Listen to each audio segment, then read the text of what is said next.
Hello students, in this video we are going to learn the fourth chapter, third part of fourth chapter, standard 4th EVS.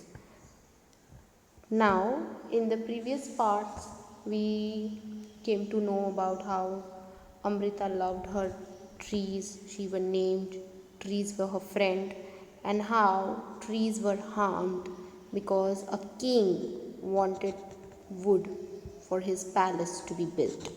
Then the king came to know about the death of the people who tried to protect those trees. They died to protect those trees. Now let's read further. The village is protected. The villagers' strong feelings for trees affected the king greatly. Affected means it gave an impact on the king. It affected, in a sense, it changed the king. Before, the king was angry, he wanted the things to be done according to his will. But when he saw how much these people loved the trees and how much they could do to protect these trees, his heart was changed. He ordered that from then on, no trees would be cut and no animals would be harmed in that area. So this was the decision taken by the king, that henceforth no trees would be cut and no animals would be harmed. Even today, almost 300 years later, the people of this area called Bishnois. Now the people of this area are known as Bishnois. So what do? They continue to protect plants and animals. What have I done? Protect plants and animals. Even though in the middle of the desert, this area is green and animals roam freely without fear.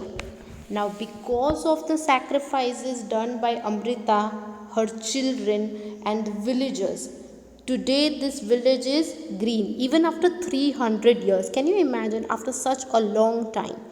Now, today you can experience lots of heat and lots of change in the atmosphere. It is not raining sufficiently, it is too hot at times. All this is because we are cutting down lots of trees, more than we need. So that is the reason why we are suffering so much nowadays, and we have to take action against it. So we have to protect trees, like these people of Rajasthan. They have taken care of trees. Even though it is a desert area, still it is green and still it is flourished because of these people who are protecting these trees. Now there are few question answers given below this lesson on page number 35 and 36. I will ask you to write these answers in the textbook in neat and tidy handwriting. The first question is, does the tree flower? Yes, it flowers. So flowers grow on all the trees, because if there is no flower, there is no fruit. But there are some trees which do not have flowers, but most of them have. The second question is, do the flowers remain on the tree throughout the year? No, the flowers do not remain on the tree throughout the year. The third one is, in which month do the leaves fall? The answer is, leaves of the tree usually fall in the month of January. It is also known as the autumn season. The leaves fall in the autumn season, which falls in the month of January or around that. The fourth question, do fruits grow on the tree? Yes, they grow. Fifth is, in which month do they grow? Mangoes grow in the month of March. Other fruits might be growing in other months. We have to find out. Sixth one is, have you eaten these fruits? Yes, I have eaten mangoes. Now, it is not necessary that you only have to write about mangoes. You know about any other fruits, you can write about them. Okay, so don't follow exactly what is written over here. You can write your own answer also. Now, the next question is, Shanti's grandfather told her, that when he was a small child, he saw more birds like sparrows and mynas that than he sees today. Can you make two guesses why their numbers have become less? So why there are less birds nowadays? Before there used to be many. Why less now? So the answer is hunting and cutting down of trees are two main causes which are reducing the numbers of birds.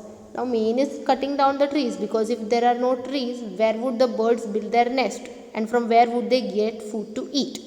So this can be a major reason why there are less birds. Hunters have not seen many hunting birds, but there are people who hunt birds. So next question, which kind of trees you see a lot in your area? Name two such trees.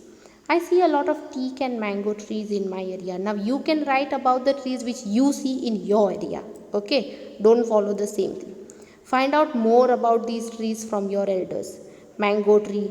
Now it is not necessary that about these trees only. You can ask about some other trees also which fascinate you. Fascinate means which you like. Okay. So here it is written about mango. Mango tree is a big tree. It usually start flowering in the month of March. Its fruits start ripening. Ripening means getting pakka, sweet, from the month of May. Mango is a very tasty fruit.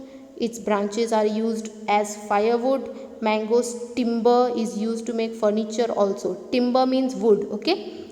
Then teak. Tree of teak is also very big. It gives us shade and fresh air. Teak wood is costly. Teak does not give us fruit. Teak wood is used in making furniture. So here all the question answers are ending. Now before I end this lesson, I want to give you some information about one more movement which is similar to Amrita's movement. Now see this person's face closely. This person is a very special person. His name is Sundarlal Bahuguna. He is known as a defender of the Himalayas. Now, there was a movement like Amrita's movement, which was known as Chipko movement. It was also known as Chipko Andolan. It began in 1970s in the state of Uttarakhand. Now Uttarakhand was then part of Uttar Pradesh only. So it around the places of the Himalayan range, there were lots of trees and people were about to cut those trees. At that time, Mr.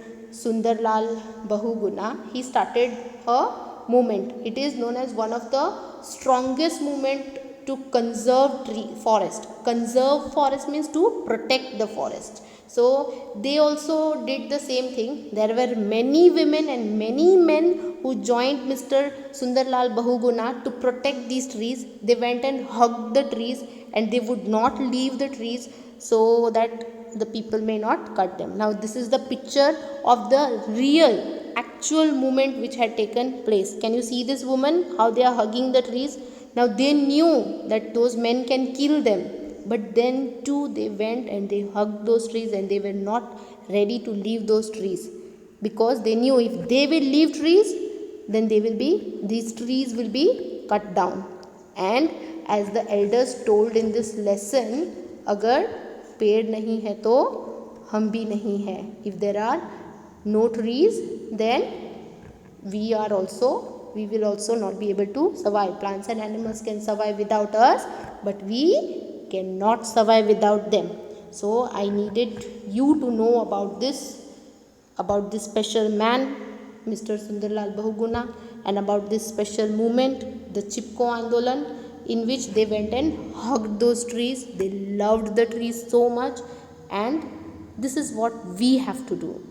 When we see, you are small children, you can do it in a smaller way. Stop people from throwing dust here and there. It harms the trees, right? If there is plastic in the soil, the roots of the plants cannot breathe, so they cannot grow. So tell people, don't throw plastic waste here and there. Put it in the dustbin. And if you see somebody plucking trees, and even if you see somebody cutting the trees, tell them, please uncle, don't do it. Please, if it is your friend, tell them, please don't harm the trees. They have a life. They live for us and we live for them. Okay? I hope that you all like this lesson. Thank you.